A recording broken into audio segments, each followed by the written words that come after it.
Gopijana Vallabha Girivanadari Radha Madhava Kunja Bihari Gopijana Vallabha Girivanadari Radha Madhava Kunja Bihari Gopijana Vallabha Girivanadari.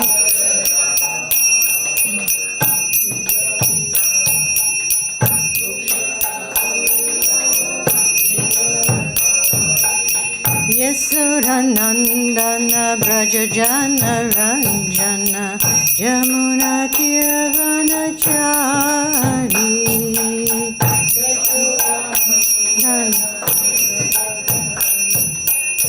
Jamuna Tiravanachari Yasodhanandana Brajajana Ranjana Jamuna Tiravanachari Yasodhanandana Brajajana Ranjana Jamuna Tiravanachari Radha Madhava Kunja Bihari Gopijana Vallabha Girivanadari Radha Madhava Kunja Bihari Gopijana Vallabha Girivanadari Radha Madhava Kunja Bihari Gopijana Vallabha Girivanadari Radha Madhava Kunja Bihari Gopijana Vallabha Girivanadari Yasodhanandana Brajajana Ranjana Jamuna Tiravanachari Yasodhanandana Brajajana Ranjana Jamuna Tiravanachari Yasodhanandana Brajajana Ranjana Jamuna Tiravanachari Yasodhanandana Brajajana Ranjana Jamuna Tiravanachari Hare Krishna, Krishna Krishna, Hare Hare, Hare Ram, Ram Rama, Hare Hare, Hare Krishna, Krishna Krishna, Hare Hare,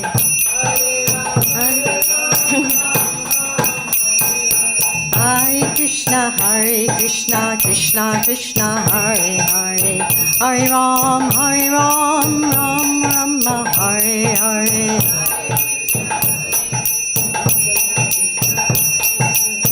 Hare Ram, Rama, Hare Hare, Hare Krishna, Krishna, Hare Hare, Hare Ram, Rama, Hare Hare, Hare Krishna, Krishna, Hare Hare, Hare Ram, Hare Hare. Hare Krishna, Krishna, Hare Hare, Hare Ram, Rama, Hare Hare, Hare Krishna, Krishna, Hare Hare, Hare Ram, Hare. Hare Krishna, Krishna, Hare Hare, Hare Ram, Rama, Hare Hare.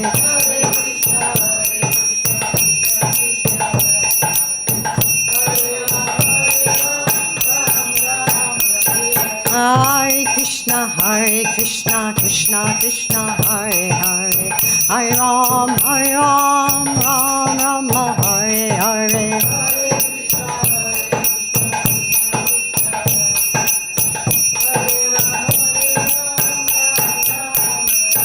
Hare Krishna, Krishna, Hare Hare, Hare Ram, Rama, Hare Hare.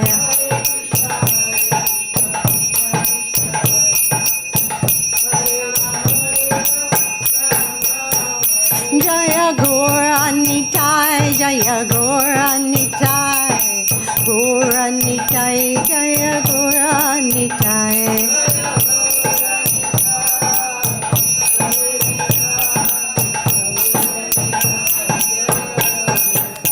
Jaya Gora Nitai, Jaya Gora Nitai, Jaya Gora Nitai, Jaya Gora Nitai.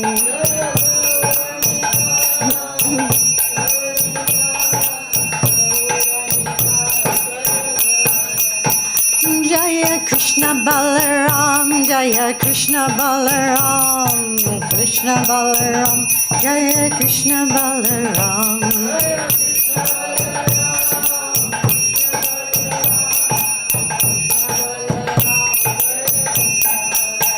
Jaya Krishna Balaram, Jaya Krishna Balaram, Jaya Krishna Balaram, Jaya Krishna Balaram.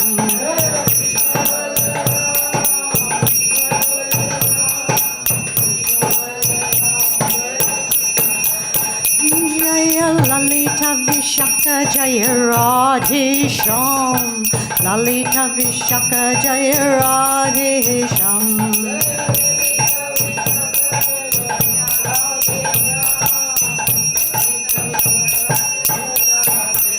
Jaya Lalita Vishaka, Jaya Radhe Shyam, Lalita Vishaka, Jaya Radhe Shyam.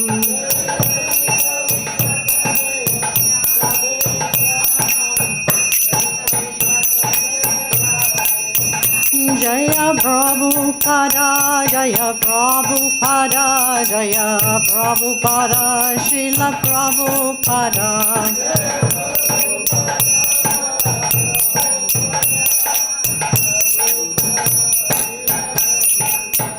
Jaya Prabhupada, Jaya Prabhupada, Jaya Prabhupada, Srila Prabhupada.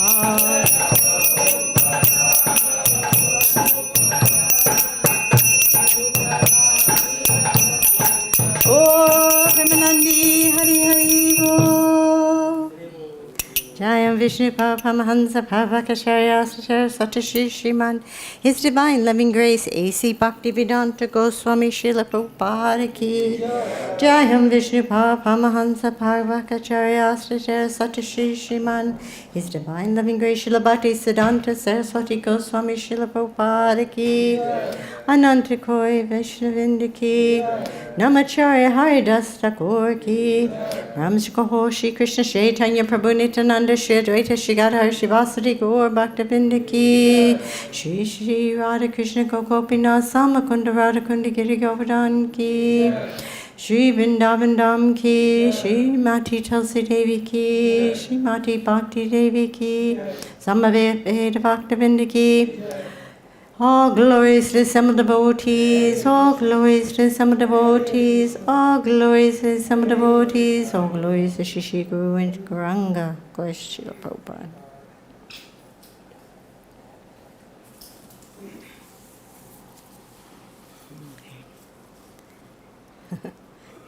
These are such lovely garlands, but they definitely shed nectar everywhere. So, duality of the material world. But these are transcendental. We are studying tonight, I believe, from the 4th chapter of the Bhagavad-Gita, first verse, correct? Good. All righty. So, śrī-bhagavān uvāca imam vivasvate yogam proktavān aham avyayam Vivasvān manave prāha manur ikṣvākave bravīt śrī-bhagavān uvāca imam vivasvate yogam proktavān aham avyayam Vivasvān manave prāha manur ikṣvākave bravīt. śrī-bhagavān uvāca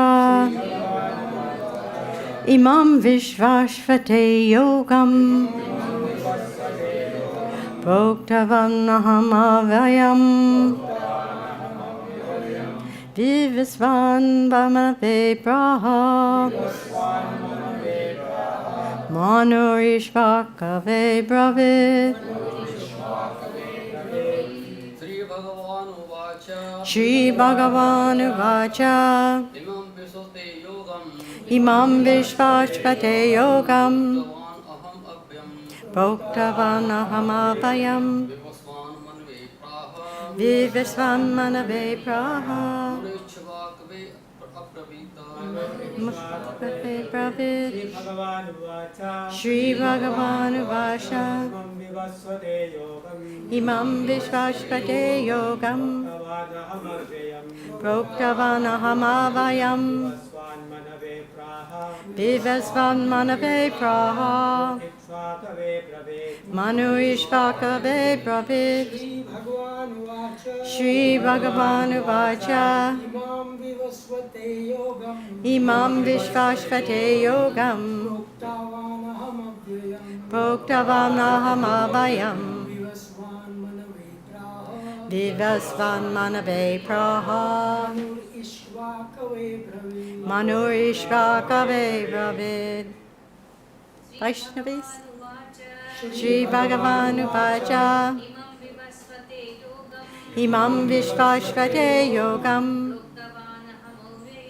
proktavān aham avyayam Vivasvān manave prāha manur ikṣvākave bravīt. Śrī-bhagavān uvāca. The Supreme Personality of Godhead said, imam, this, Vivasvate, unto the sun god, yogam, the science of one's relationship to the Supreme, proktavān, instructed, aham, I, avyayam, imperishable, Vishvavan, the sun god's name,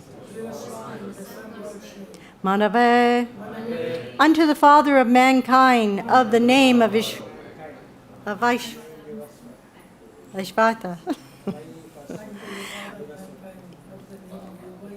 prāha, told, Manu, the father of mankind, ikṣvākave, unto King Ikṣvāku, abravīt, said.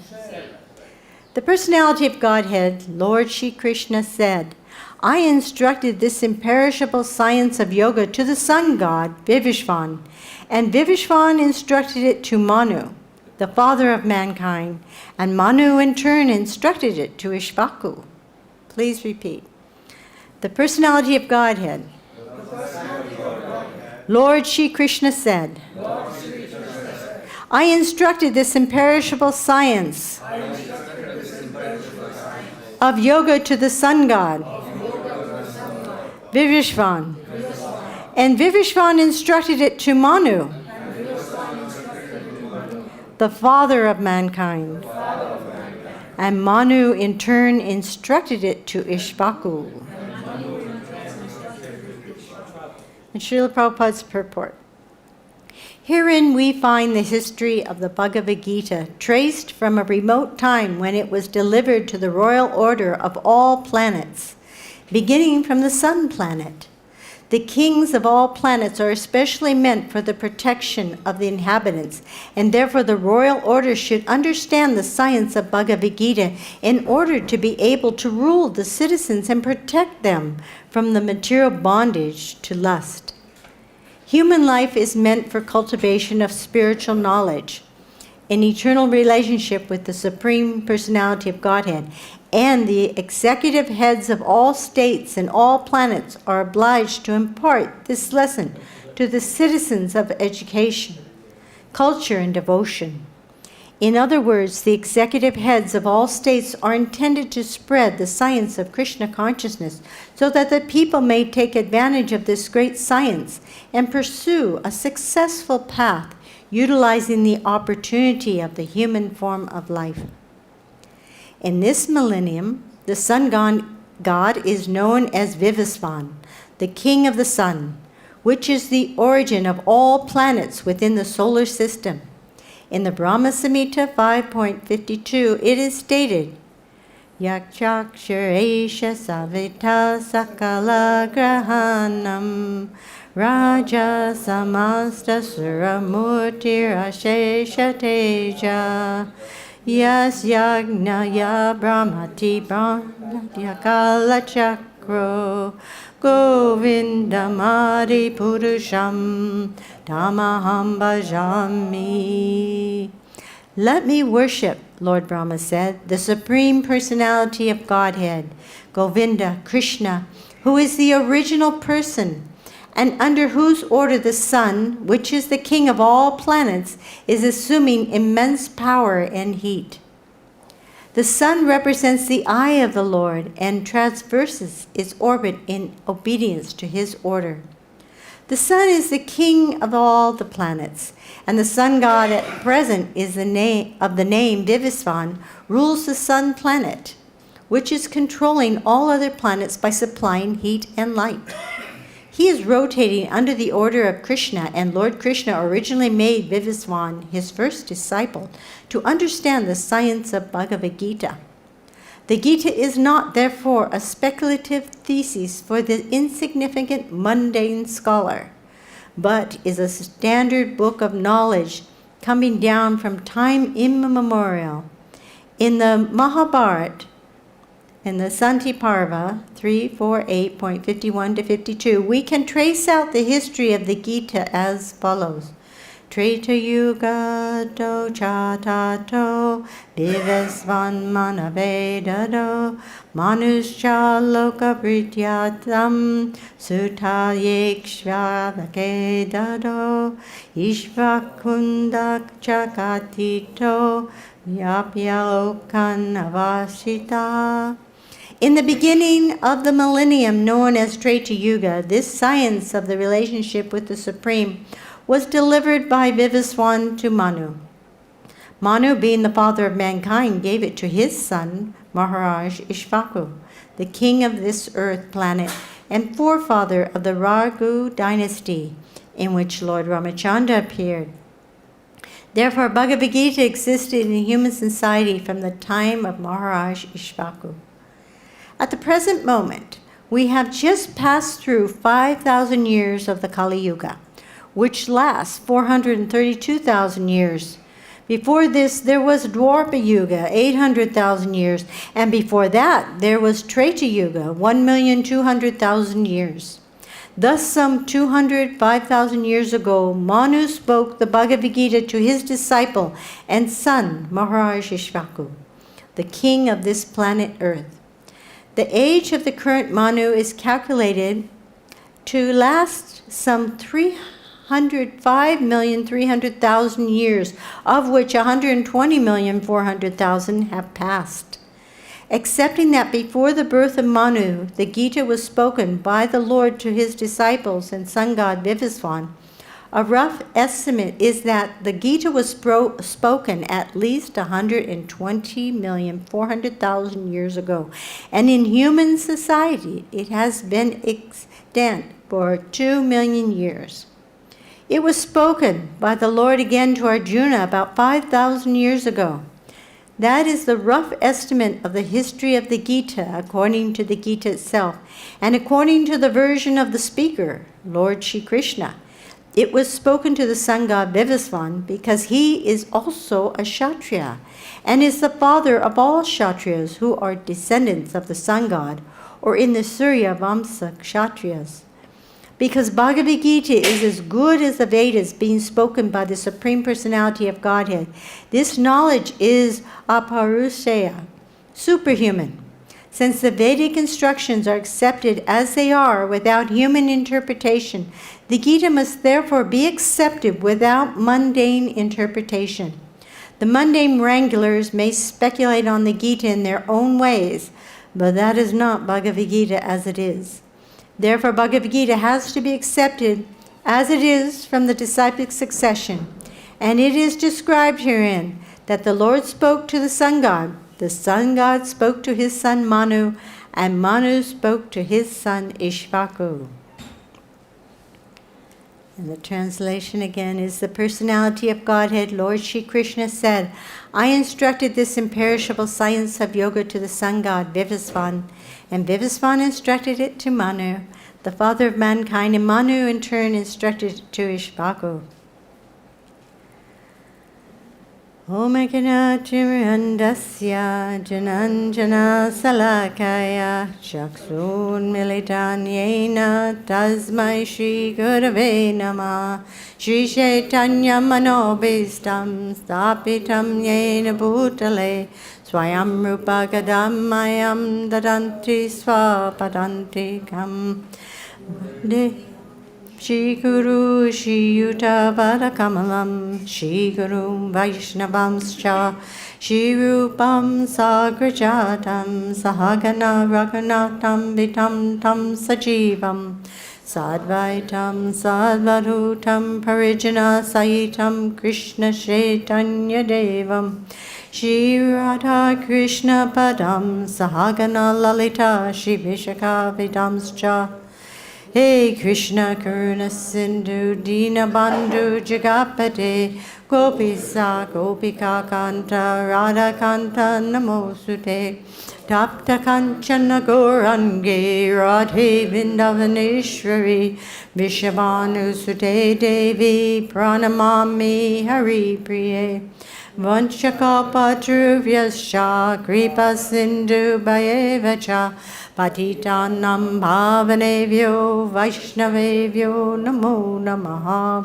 Śrī Kṛṣṇa Chaitanya Prabhu Nityananda Śrī Advaita Gadadhar Śrīvāsadi Gaur Bhakta Vinda Hare Krishna Krishna Krishna Hare Hare Hare Rama Rama Rama Hare Hare. Jai. Thank you so much for inviting me to speak tonight. It's such an honor to speak in front of the Vaishnavas from Vrindavan temple. So this is a really great verse in that there's so much packed into it, so much information, and it's stated very clearly in the purport that that it gives us a history of the Bhagavad Gita, which was spoken approximately 120 plus million years ago. And that Krishna is making a significant point telling Arjuna this, because he's revealing, and it's also in the verse, that he's Bhagavan uvāca. Krishna is revealing that he is the Supreme Personality of Godhead, because he is remembering all his activities from back 120 plus million years ago. God can do that.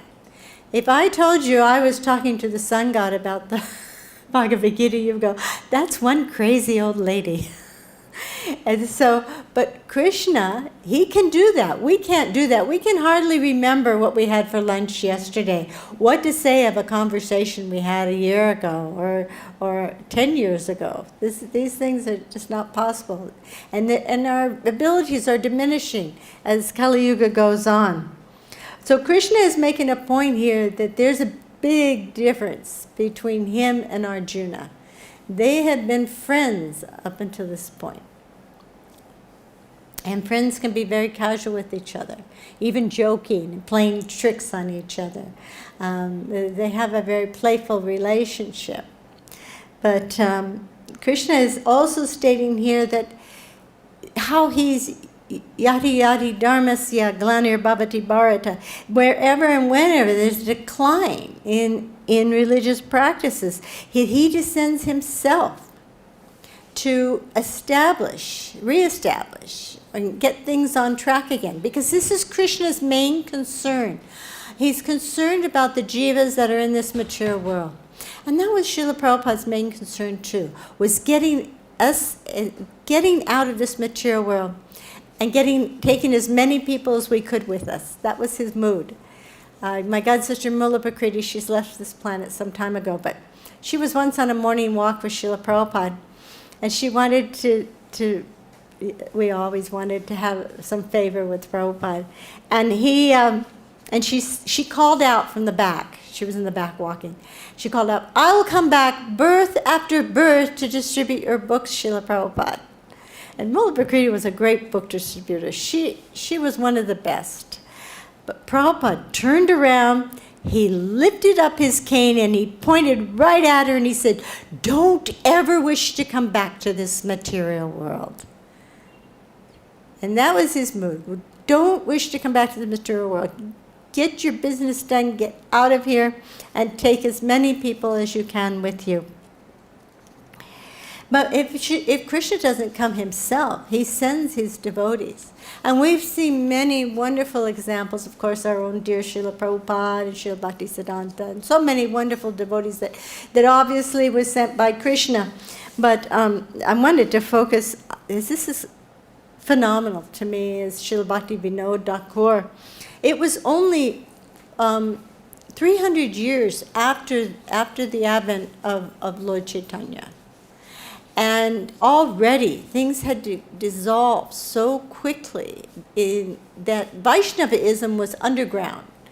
Vaishnavas were not open about practicing Vaishnavism because the Sahajas had taken over the whole movement and they degraded it. It was immoral and it was disgusting. People had no respect for Vaishnavism because they thought the Sahajas were Vaishnavas. And it's interesting that Srila Bhakti Vinod, when he took birth, it wasn't really even in a Vaishnava family. He has lineage that goes back to Lord Chaitanya. But that was on his father's side. On his mother's side, they worshipped Durga and demigods. They were impersonalists. And he lived on the compound of his material grandfather, who was very wealthy at the time. They had this big compound, and they always put on these very elaborate festivals for all kinds of occasions. All the brothers of Bhaktivinoda Thakur, they all had elephants, and they would ride their elephants in these parades whenever there was a festival. So it was quite an affair. But he learned about Lord Ramachandra from a guard. The guard used to be a gunda. He was a real criminal, a really bad guy. But he turned his life around by becoming a Ram Bhakta.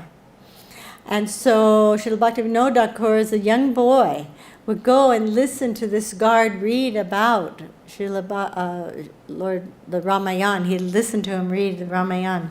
And he also heard about the holy name at a very young age, because there was this fruit tree on their property that him and his brothers really wanted to have this fruit. However, it was ghostly haunted. And so they didn't know how to deal with this ghost. It scared them. And this old lady told him, she said, if you chant the holy name, the ghost will go away. So Bhaktivinoda Thakur went there and he chanted the holy name, and the ghost went away, and they enjoyed the fruit from that tree thereafter. So, but it was such an interesting time because it was during the British occupation.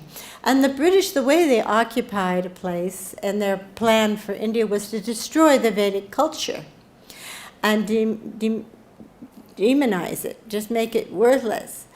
And Srila Bhaktivinoda, being a young intellectual at the time, he and many of the people at this time believed that if they learned Western civilization, Western philosophy and religion, that they would be accepted as equals with the British. But this was never the intent of the British, and they discovered this soon after they become educated. But he studied this Western religion philosophy, and he compared it then to Vaishnava philosophy. He saw that Vaishnava philosophy was so much superior.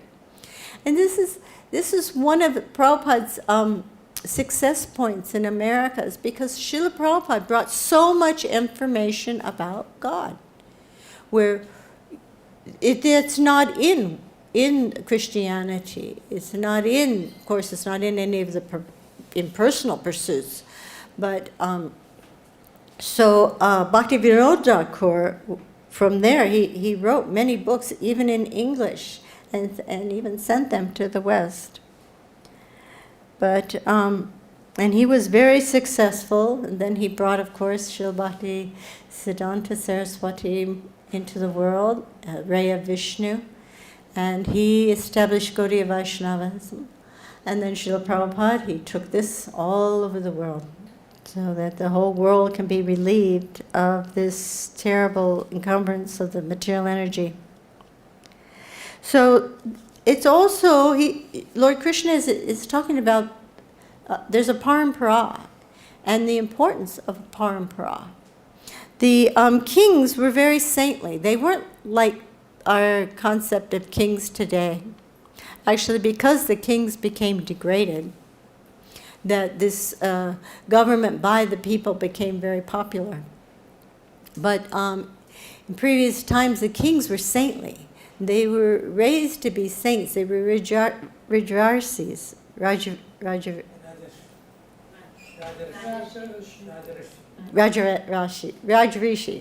Yeah, Rajarishis. And so this is very important, because people in general are lost. But this human life is so valuable that it's such a shame if it's wasted. So it's the responsibilities of leaders and parents and teachers that if you can't help your students or your children or your subjects get out of this material world, you shouldn't be doing what you're doing.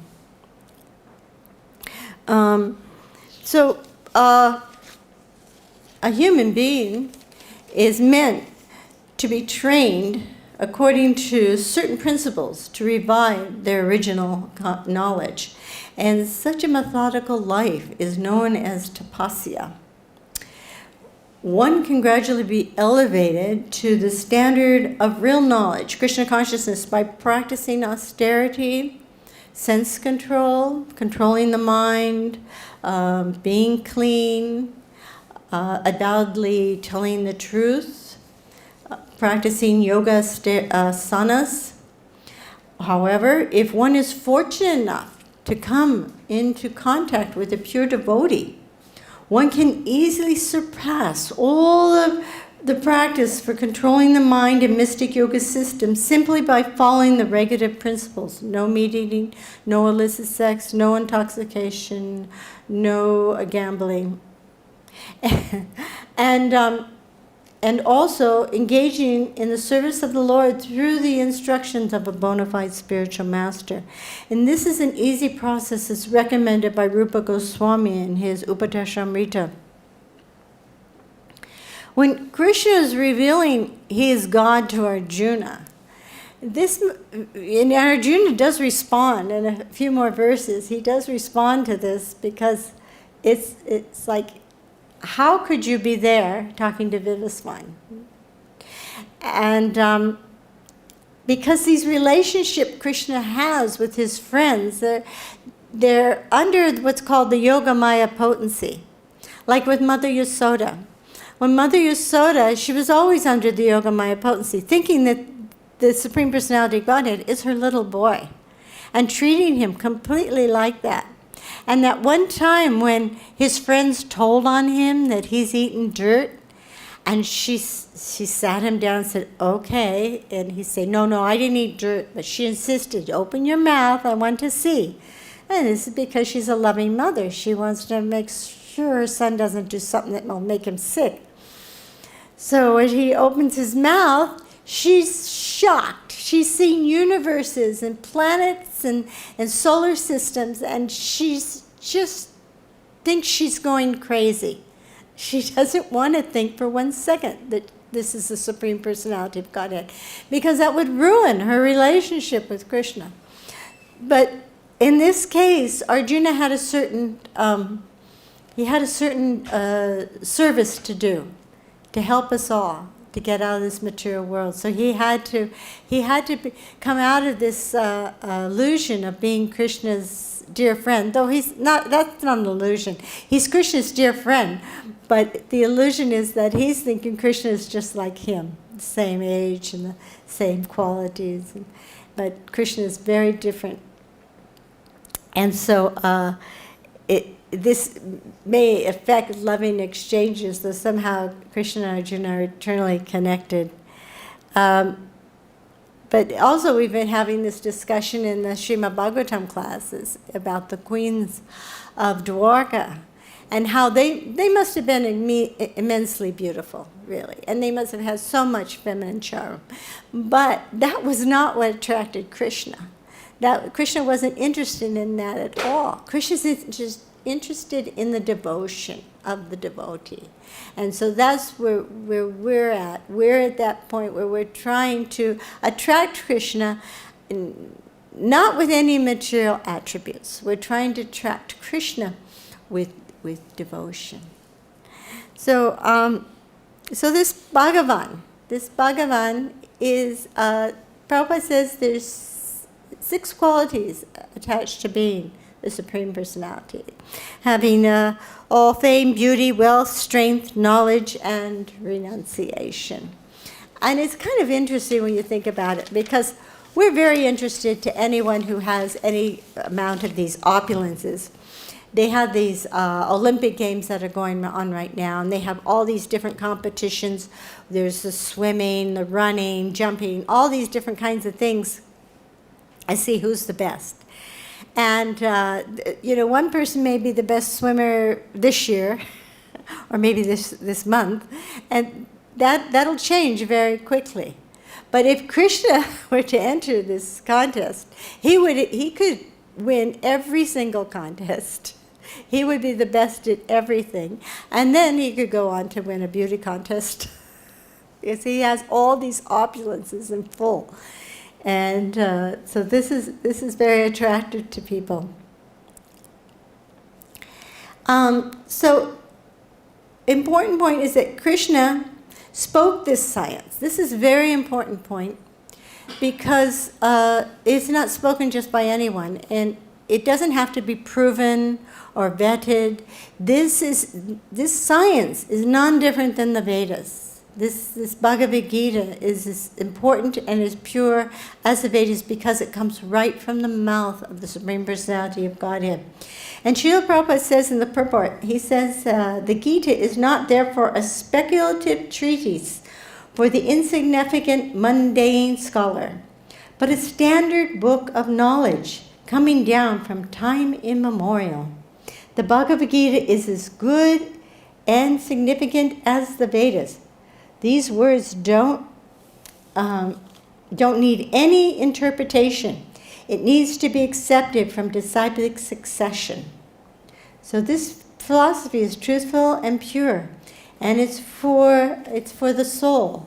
It's this truths go on. They're 120 million plus years ago. These truths were true, and they're true today. That's very significant because it's not about anything mundane.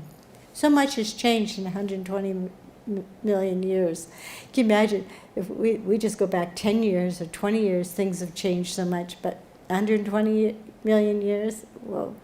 So, but philosophy is so amazing that even Hiranyakasipu, when his brother was killed by the Lord Prāha, that his family members, Prāha's Hiranyakas's wives were going insane with grief. And in order to pacify him, Hiranyakasipu used his philosophy to help them understand. And of course, he couldn't give them the whole philosophy because he's a demon. And that's the problem with the Maya bodies. They only take the part where you're not that body, which is very good information, very good to understand that. That's the beginning of spiritual life. But unfortunately, they miss all the rest of the beauty of the Bhagavad-Gita about surrendering to Krishna and being relieved of all this material misery. In the early years, Srila Prabhupada, he didn't come with the Bhagavad-Gita translated because it had been stolen previously. But when he got here, he really realized that the new devotees needed Bhagavad Gita classes. And so he said that they could, he looked at Ramakrishna's translation, and he said the translation, the Sanskrit were good, but don't read the purports. He told the students, don't read the purports, because it was just infected with so much impersonalism. And but Prabhupada could tell by the devotees' questions that they were reading the purports. So then he became very emphatic about getting the Bhagavad Gita, and so that the devotees weren't affected by this impersonal association. And this is very important for us, a lesson for us, that we should be very careful not to associate with impersonalists. There was a really nice devotee in the early years named Dharmadaksha, and he was a great preacher. He would go and preach at these impersonalist events and programs and things. But unfortunately, he started hanging around with him so much, he became an impersonalist. And so we have to be careful with our association. Once there was in Juhu Beach, Giriraj Maharaj was Prabhupada's personal secretary. And there was a really nice life member family. They're very lovely. And they had a home up in the mountains in the Himalayas. And it was summertime, so they invited Prabhupada and a few devotees to come up and spend some time there to get away from the heat. So Prabhupada, he took a few devotees and they went up there. And the first evening was quite nice. They had nice prasadam, chapatis and dal and sabji, and they had a lovely time. But the next morning at 4:30, Srila Prabhupada rings his bell. Giriraj Maharaj was his personal servant at the time. And Giriraj comes in to see what Prabhupada wants, and Prabhupada says, "Do you hear that?" And Giriraj listens, and the only thing he could hear was someone snoring. So he said, "Snoring?" And Prabhupada said, "Yes. What is this nonsense? The devotees are sleeping. It's 4:30 in the morning." So he says, "We can't stay here. We have to go. Everyone's become affected." So he made everyone get up and pack up, and they were going to leave. The family wasn't even up out of bed yet. And they mentioned this to Prabhupada. They might wonder what happened to us, Prabhupada, if we just take off and leave. And Prabhupada, he's so compassionate and so caring about the devotees and about everyone. He just said, "Okay, well, wait till they wake up and tell them I forgot my medicine and we have to go." So they did, and they went back to Bombay. Shortly thereafter, a couple of the brothers came to see the devotees, and the devotees didn't know what to do. They asked Prabhupada, "Prabhupada, they're coming. What do we do?" And Prabhupada says, "You take them around the temple. You show them our new edition of the Srimad Bhagavatam. You tell them about Krishna." And Prabhupada explains this in the Srimad Bhagavatam, in the story of Gajendra, and how Gajendra, great king of elephants, immensely powerful, but he was in the water. Water is not the element that elephants are their best in. And that way, when the alligator attacked Gajendra, they fought a very, very strong battle, but Gajendra was losing. And he realized it when he finally threw up his trunk and surrendered to Krishna. And that Prabhupada explains is that we as devotees, we need to stay in our element, our spiritual element, to be strong spiritually. And so many of us have impersonalist friends and personalist family members, and we don't have to just cut them off. We just have to invite them here and give them a taste of Krishna consciousness. And in that way, they can benefit greatly, but we won't be a we won't be affected in that way. Another point that Krishna points out is that this is transcendental knowledge. There's two types of knowledge, right? There's mundane knowledge and transcendental knowledge. And mundane knowledge is simply animal knowledge: eating, sleeping, mating, defending. It's just how to do these things. And that's what all the education, that's what all the media is talking about. This is what it's all talking about. Nobody's talking about transcendental education. There's no modern material civilization. There's just no place to get this transcendental knowledge other than in the Krishna conscious facilities. And so Brahma Jignasa is that transcendental knowledge, this is more important knowledge. Who I am, where I'm going, what I'm doing. These are the important questions that we have to be able to answer. Otherwise, what's the use of all that other education, right?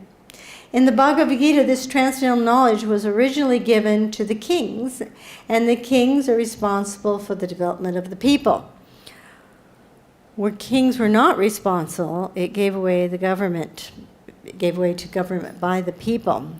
So many years ago, there were wonderful saintly kings: Rama, Bharat, Rishabhdev, King Yudhisthira, Maharaj Pariksit. They were great examples, and they were very saintly. And they brought advancement in spiritual knowledge to the people. But a person has to have more than, cannot just take up this knowledge very easily. One has to have Brahminical qualities. One has to be a devotee. That's the important thing. And that's what Krishna will say later is that, Arjuna, I'm telling you this because you're my devotee. So that's the process by which we can understand this knowledge, is by following this process of devotional service. And what is a devotee? A devotee who is one who is firmly convinced that we have a relationship with God, and that we want to study Bhagavad Gita. We want to follow the instructions. It's like if someone is sick and they go to the doctor, and the doctor gives us a prescription. We have to follow that prescription that says take 2 pills after dinner. We have to do that. Otherwise, the medicine won't work properly. So similarly, we're given instructions on what to do in order to become successful and become free of this material energy.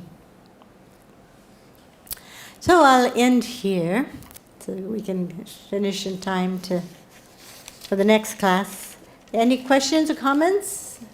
Complaints? Thank you very much. You want to say? Can you tell us about yourself? Myself? When you joined and your experiences with Prabhupada? When I joined in 1969 in Laguna Beach. And it was kind of interesting because I was looking for something, like probably all of you were looking for something. And there was this TM, Transcendental Meditation, that was going around. I think it may still be going around. And I heard about it, and someone was inviting me to go listen to a presentation about it. And so I went that day, and they wanted $35 for this mantra. So that was a lot of money for me at that time. And but I'm thinking, yeah, I'm going to do this because I really want some spiritual life. This other stuff was kind of boring. So I went back home, and I was married at the time, and my husband, he had some friends over, and just at this time, they're all sitting there smoking pot, looking out the window. We had a beautiful view of the ocean. And right at this time, a devotee named Nanda Kumar came. And Nanda Kumar was Prabhupada's personal servant. And he came and he brought a most beautiful box of lugdus, you know, the real lugdus with the dates and the figs and nuts. They were just beautiful. And he came in, but all these guys, they were such fools. They just wanted to be intoxicated and they didn't want to talk to him. In fact, they were kind of mad at him because he was their friend, but he went off and became a Hare Krishna. And so they were giving him the cold shoulder. So I went to apologize to him. I felt bad. Why are you all being such jerks? But I went to talk to him and he invited me to come to the temple. So that I went to the temple. And that was pretty much it. And actually, my plan was, actually it wasn't that clear cut. My plan was, I loved the prasadam. I was vegetarian, but it was very boring. I was a macrobiotic, and we just ate brown rice and steamed vegetables and sprouts. It was a very boring diet. But so the prasadam was so amazing, and I couldn't stop eating it once I started. So all I wanted was some cookbooks. And I liked the philosophy, and I loved the chanting. So I just wanted to get some books, and I would just leave, because the Hare Krishnas were a bit strange for me. And they were a little extreme. They seemed like they were fanatical.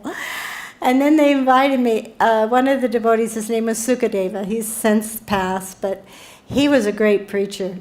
And he invited me to come see Srila Prabhupada, because I told him I've had many questions. And they were the questions we were talking about. Who am I? Why am I here? What are we doing? These basic questions. And he said, well, you can come ask Srila Prabhupada.